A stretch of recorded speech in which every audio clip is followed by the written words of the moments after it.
स्वागत है आपका वैसे इन्फॉर्मर की एक और वीडियो में। तो इस वीडियो में बात करने वाले हैं रैंडी ऑर्टन और कोडी रोड्स के बीच हुई भसड़ के बारे में। तो भाई लास्ट तक बने रहेगा वीडियो में बहुत कुछ है।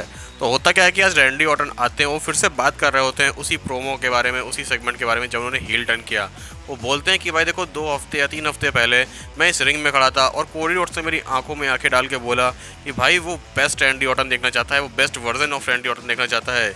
इवन जो ये क्राउड है जो है तुम्हें देखने आया है, ये भी बेस्ट रैंडी ऑर्टन देखने चाहता है। ये चाहता है कि तुम अपने वॉइसेस इन योर हेड है उसको सुनना चालू करो। और देखो वैसे तो अब मैं अपने जो मेरी वॉइसेस इन माय हेड चलते हैं मैं उसको बहुत बहुत पहले जो है छोड़ चुका हूँ सुनना, लेकिन अब मुझे लगता है मुझे फिर से सुनना चालू करना पड़ेगा।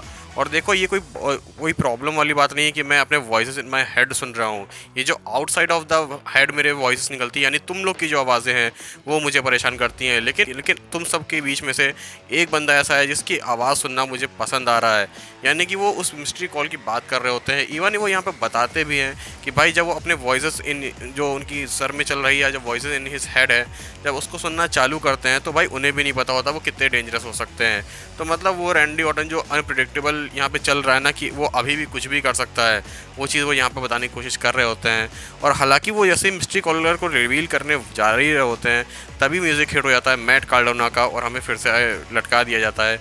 और मैट कार्डोना आते हैं और रैंडी ऑर्टन वहाँ पर उनको धमका रहे होते हैं कि क्या बात है, तुम्हारा हाथ बच गया है, तुम्हें इसकी खुशी नहीं है, यही बनाओ कि तुम्हें जॉब से नहीं निकाला गया है। और इसके बाद मैट कार्डोना कुछ नहीं सुनते हैं, बस आते और माइक सीधे मार देते हैं रैंडी ऑर्टन के हेड पर और उसके बाद रैंडी ऑर्टन बाहर चले जाते हैं। अब रैंडी ऑर्टन यहाँ से फिर भौकला के बिल्कुल जाते हैं निक ऑल्डिस के पास, उनके पास बोलते हैं कि भाई देखो सीधी बात है, मुझे मैच दे दो वरना मैं क्या करूँगा ये तो मुझे भी नहीं पता है। तो अच्छे से निक ऑल्डिस को धमकाने के बाद निक ऑल्डिस मजबूर हो जाते हैं यहाँ पर मैच करने के लिए और मैच हमारा हो जाता है तय Randy Orton versus Matt Cardona का। मैच की बात करूं तो मैच एक डिसेंट सा मैच क्या कहूँ, मतलब ठीक ठाक सा डोमिनेट कर लिया था रैंडी ऑर्टन ने और अच्छा मैच देखने को मिला था। और आरकेओ लगा के यहाँ पर रैंडी ऑर्टन जीत भी जाते हैं। और इस मैच के दौरान हालांकि वो अच्छा खासा मतलब बहुत अच्छे तरीके से मोड़ रहे होते हैं मैट कार्डोना का हाथ, मतलब वो पूरे हाथ की उनकी बैंड बजा दे रहे होते हैं। और इसके बाद भाई हमें देखने को मिलती है एंट्री कोडी रोड्स की। तो भाई कोडी रोड्स अपने ट्रक से उतरते हैं और भाई यकीन मारो इतनी स्लो एंट्री दिखाते हैं। आई थिंक इतना लंबा एंट्री दिखाने की तो कोई ज़रूरत ही नहीं थी कोडी रोड्स की। अगर वो थोड़े आई थिंक 5 मिनट की तो वो रही होगी एंट्री। और रैंडी ऑर्टन बस भाई इंतज़ार कर रहा है बंदा वो रिंग में खड़े होके और कुछ नहीं बचता। मुझे लगता है कि WWE समझ गई थी कि भाई पक रहे हैं लोग, तो उन्होंने 2 बंदों को भेज दिया जो सिक्योरिटी के, तो रैंडी ऑर्टन ने उनको भी पेल दिया तब तक के लिए। और इसके बाद क्या होता है, जैसे ही कोडी रोड्स आते हैं तब तक निक ऑल्डिस और उनकी पूरी टीम आती है, वो भी रोकने लगती है। हालांकि इस पे भाई रुकते तो नहीं है हमारे कोडी रोड्स और वो चले जाते हैं और इन लोग के बीच अच्छी खासी ब्रॉल भी स्टार्ट हो जाती है।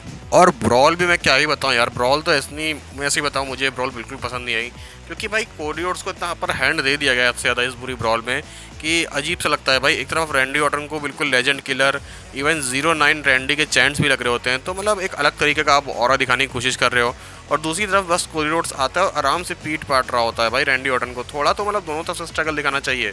इवन रैंडी ऑर्टन को थोड़ा अपर एज देने की ही ज़रूरत है मुझे लगता है यहाँ पर। क्योंकि आप याद करो भाई जब विंस का टाइम होता था और जो वो हील वाला कोई बंदा होता था तो आराम से मारता था, मतलब जो फेस वाले बंदे को। कभी कदार ही होता था कि फेस वाला बंदा हील वाले को मार रहा होता। इसका एक्सेप्शन फिलहाल रोमन रेंस है जिसको ओवर पुश किया जा रहा था और बाद में उस रोमन रेंस के फेस वाले जो पूरा औरत था उसका क्या हुआ आप भी जानते हो। सेम कोडी रोड्स के साथ हो रहा है। तो मुझे थोड़ी सी फ्यूड में यहाँ ये जस्ट दिक्कत लगी और जेली रोल को भी आज ठोक दिया गया, ये थोड़ा अच्छा लगा। बस ये एटलीस्ट इस कचरे को तो साइड कर दिया गया है। बाकी आप बताओ कमेंट सेक्शन में आपको ये ब्रॉल कैसी लगी थी, बताइए कमेंट सेक्शन में। और लाइक शेयर सब्सक्राइब करिए चैनल को। मिलते हैं नेक्स्ट वीडियो, तब तक के लिए गुड बाय।